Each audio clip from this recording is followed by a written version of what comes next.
DSR method, धान की सीधी बिजाई। जब बात आता है धान की फसल का तो हर किसान का डाउट रहता है धान की सीधी बिजाई पे। ये तो कुछ नया चीज नहीं है, फिर भी हर किसान को इस डीएसआर मेथड पे कुछ ना कुछ तो डाउट रहता ही है।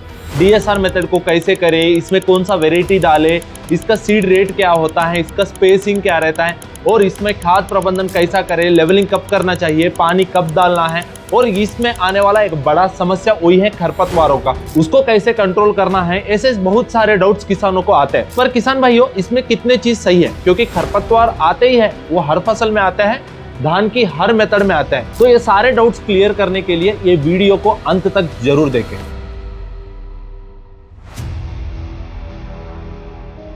नमस्कार किसान भाइयों, धान की सीधी बिजाई डीएसआर मेथड की वीडियो में आपका स्वागत है। अभी तक चैनल को सब्सक्राइब नहीं किया तो जल्दी से जल्दी सब्सक्राइब करिए। अपन वीडियो में चलते हैं। तो किसान भाइयों, धान की प्रोडक्शन कंट्रीज में इंडिया और चाइना हर बार और हर साल टॉप में रहता है, पर जब बात आता है टेक्नोलॉजी का तो अपन थोड़े पीछे ही है।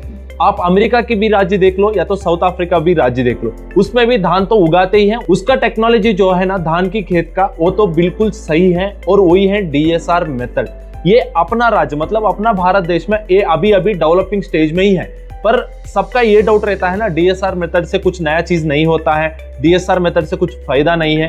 पर डीएसआर मेथड से फायदा है। बहुत सारे राज्यों में यही डीएसआर मेथड से धान की खेती करते हैं। इसलिए किसान भाइयों, आप भी डीएसआर मेथड ही करिए आपकी धान फसल के लिए। तो ये डीएसआर मेथड कैसे करना है उसको जानने से पहले अपन इस डीएसआर मेथड का फायदा जानेंगे। तो पहला फायदा है किसान भाइयों, हर फसल जब लगाते हैं ना तो उसका लागत जो रहता है, इन्वेस्टमेंट कॉस्ट, उसको कम करता है ये डीएसआर मेथड। क्योंकि जो अपना पुराना मेथड देख लो, कौन सा, ट्रांसप्लांटिंग मेथड, उसमें क्या रहता है, अपन को एक एरिया लेना होता है, उसमें पहला बीज डालना होता है, वो बीज अच्छे स्टेज पे आ गया, ट्रांसप्लांटिंग स्टेज पे आ गया तो कुछ लोगों को बुलाना होता है और वो लोग जाके मेन फील्ड में ट्रांसप्लांट करते हैं। इतना ट्रांसप्लांट करने टाइम पे जो लोगों का काम रहता है वो बढ़ जाता है और लोग भी बढ़ जाता है। इसका वजह से जो लागत रहता है ना किसान भाइयों, वो अपना फसल का बढ़ जाता है। पर जब आप ये डीएसआर मेथड फॉलो करेंगे ना तो इसमें लोगों का काम बहुत कम रहता है, ज्यादा से ज्यादा काम मशीन्स का रहता है, इसलिए अपना लागत कम हो जाता है। तो ये हो गया पहला फायदा। तो दूसरा फायदा है किसान भाइयों, ये डीएसआर मेथड में अपन को क्या लगता है, कम पानी लगता है, क्योंकि इसमें अपन पडलिंग ज्यादा नहीं करते हैं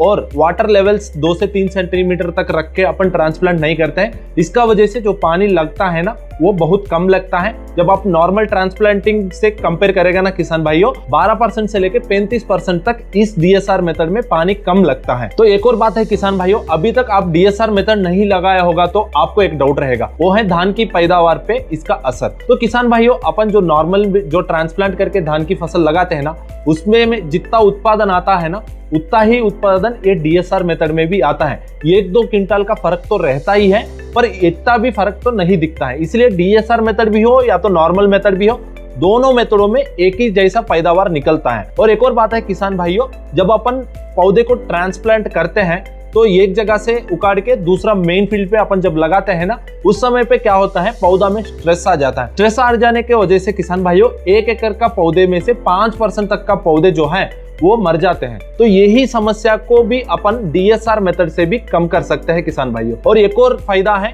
इसमें, जब धान की फसल में ज्यादा पानी रुक के रहता है ना किसान भाइयों, तो उस समय मीथेन गैस जो है ना वो ज्यादा प्रोड्यूस होता है, वो आगे जाके एनवायरनमेंट को हानिकारक होता है। पर ये डीएसआर मेथड से जो मीथेन प्रोडक्शन है ना किसान भाइयों, वो कम हो जाता है, वो एनवायरनमेंट को थोड़ा अच्छा चीज है। तो ये बात भी अपन को सोचना पड़ेगा जब धान की फसल लगाते हैं। तो किसान भाइयों, आपको अब समझ आ गया होगा डीएसआर मेथड के कितने फायदे हैं। नुकसान की बात तो एक भी नहीं है, सारे फायदे ही है। तो अब अपन बात करेंगे डीएसआर मेथड को कैसे करना है और कौन से प्रकार के डीएसआर मेथड रहते हैं और कौन सा बेस्ट है जो अपन को फॉलो करना है, उसके बारे में बात करेंगे। तो किसान भाइयों, ये जो डीएसआर मेथड है ना, ये भी 2 तरीका से अपन कर सकते हैं। पहला तरीका का नाम है तर-बतर विधि। इसमें किसान भाइयों, जो भी फसल आप पहले लगा चुके हो उसका कटाई हो गया, अब पूरा जमीन खाली है, उसके बाद अपन को क्या करना है, गहरी जुताई करना है। गहरी जुताई करने के बाद किसान भाइयों, आपको एक लेवलर को लाना है और लेवलर से पूरा जमीन को अपन लेवल कर देना है।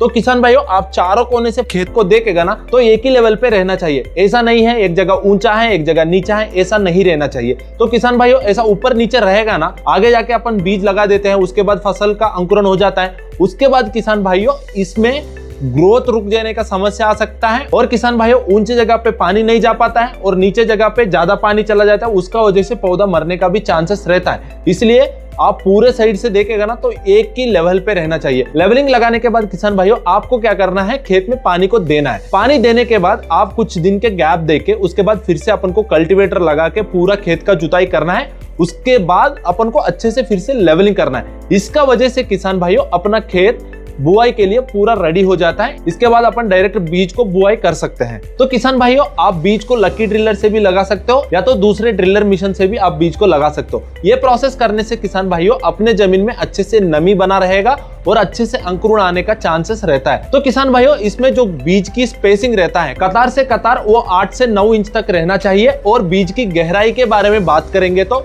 वो 1 से 1.5 इंच तक रहना चाहिए किसान भाइयों, ये बात ध्यान रख लीजिए। तो ये हो गया किसान भाइयों पहला मेथड। दूसरा मेथड में किसान भाइयों अपन क्या करते हैं, फसल का कटाई कर देते हैं, उसके बाद अच्छे से गहरी जुताई कर लेते हैं। गहरी जुताई करने के बाद किसान भाइयों रोटावेटर और कल्टीवेटर को लगा देते हैं। उसके बाद अपन लेवलर को लाते हैं और खेत को अच्छा लेवलिंग कर देते हैं और इसमें भी ऐसे ही है, चारों कोनों से अच्छा लेवल रहना चाहिए। तो उसके बाद किसान भाइयों ड्रिलर मशीन से इसमें डायरेक्ट बीज को लगा देते हैं। इस मेथड में अपन क्या करते हैं, बाद में पानी देते हैं, मतलब बीज देने के बाद पानी को छोड़ते हैं फसल में। तो किसान भाइयों इसमें जो बीज की गहराई है ना उसको अपन को कम रखना चाहिए, क्योंकि अपन बाद में पानी देते हैं, मतलब बीज लगाने के बाद पानी देते हैं, उसका वजह से सड़ने का चांसेस रहता है।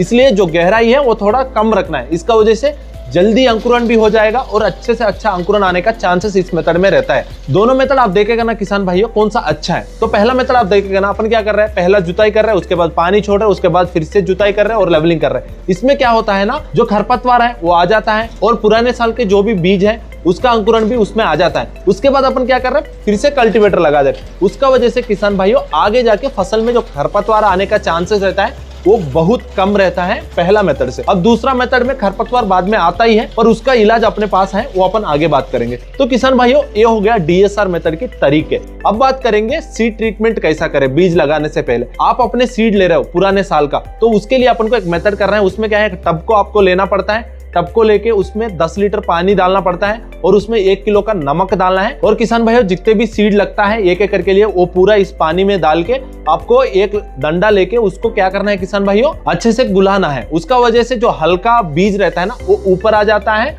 और जो सही बीज है ना किसान भाइयों भारी वाले वो नीचे चला जाता है। जो हल्के बीज है ना उसको अपन को निकाल देना है और बाहर फेंक देना है और जो बचे हुए बीज है उसको निकाल के अच्छे से अच्छे पानी से अपन को 3 से 4 बार धोना है। इसका वजह से जो नमक की चीज अपने धान की बीज पे रहता है ना वो भी चला जाता है। इसके बाद अपन को करना है सीड ट्रीटमेंट। तो सीड ट्रीटमेंट करने से पहले किसान भाइयों अपन बात करेंगे सीड कौन सा लेना है और कितना सीड रेट देना है। तो किसान भाइयों ये जो डीएसआर मेथड है ना, इस डीएसआर मेथड में आप कुछ भी बीज ले सकते हो। रिसर्च वाले पूसा वेराइटीज रहता है और बहुत सारे बासमती भी वेराइटीज रहते हैं। वो सारे जितने भी रिसर्च वेराइटीज रहते हैं वो सारे आप इस डीएसआर मेथड में बिना डाउट आप लगा सकते हो।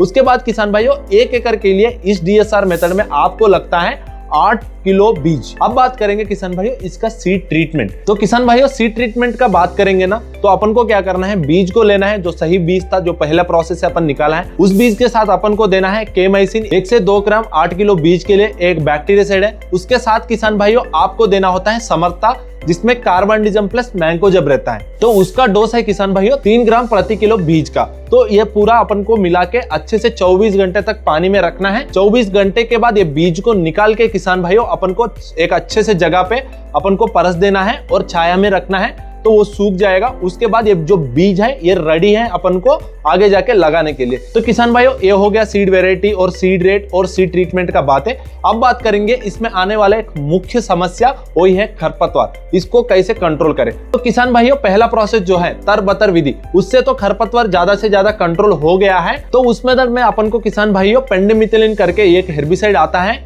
उसको अपन को क्या करना है, बीज लगाने के बाद तुरंत ही अपन को 1 एकड़ में स्प्रे करना होता है। एक प्री इमरजेंस हेर्बिसाइड है। इसका वजह से जो खरपतवार आने वाले हैं खेतों में वो क्या होता है, वो नहीं आ पाते हैं और अंदर ही मर जाते हैं। तो पेंडिमिथिलिन से अपन को शुरुआत की जो खरपतवार है ना इस मेथड में कंट्रोल कर सकते हैं। तो दूसरा मेथड में किसान भाइयों अपन क्या करते हैं, पानी बाद में देते हैं, उसका वजह से पूरा कीचड़ हो जाता है। इसलिए अपन को क्या करना है, 1 दिन का गैप रखने के बाद ये सेम पेंडिमिथिलिन वाला जो खरपतवार नाशक है उसको ही अपने खेत में स्प्रे करना है, जिसका वजह से जो खरपतवार आते हैं वो अंदर ही अंदर रुक के मर जाता है। तो किसान भाइयों ये हो गया खरपतवार को अपन को कैसे कंट्रोल करना है बीज लगाने के बाद। तो किसान भाइयों, ये हो गया पूरा डीएसआर मेथड का प्रोसेस और फायदे और कैसे करना है और कितने मेथड्स हैं और कौन सा हेर्बिसाइड अपन को यूज करना है। ये आगे जाके क्या होगा, बीज उगेगा, उगने के बाद भी अपन को खरपतवार देना होता है और खाद देना होता है, या तो बुआई से पहले अपन को कुछ खाद देना होता है। ये सारे चीज अपन आने वाले वीडियोस में बात करेंगे। तब तक चैनल को सब्सक्राइब कर लीजिए। ये वीडियो कैसे लगा